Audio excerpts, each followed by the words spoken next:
Hey, what's up, y'all? I got a little project going on here. See, I got this Bridgeport mill. It's got ball screws for anyway, to control the X and Y axis. This is the X ball screw and ball nut. Anyway, um, this thing,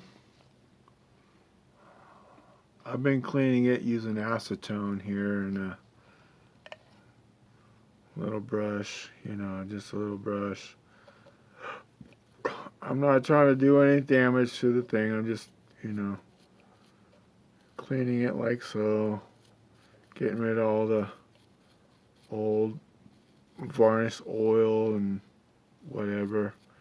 You see it comes off pretty easy with the brush, a little chip brush and some acetone. But and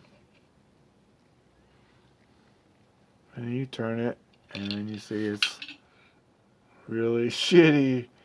But anyway, I've got from here and like here, I got all of that cleaned,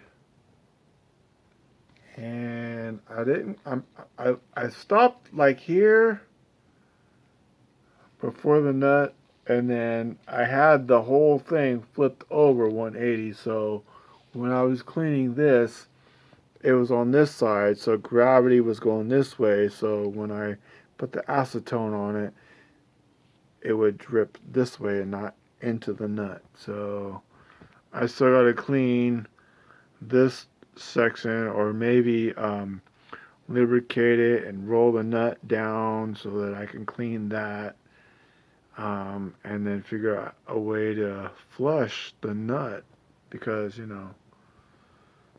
don't know if I need to flush it or if I should just put some fresh oil in it and call it good.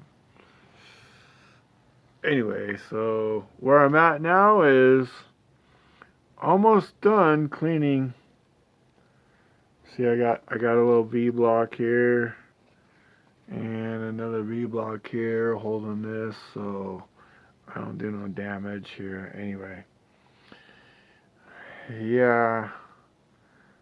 So you see, it's a little clean there and there. Anyway, I'm getting there. Anyway, y'all see what I'm doing. All right, I'm out.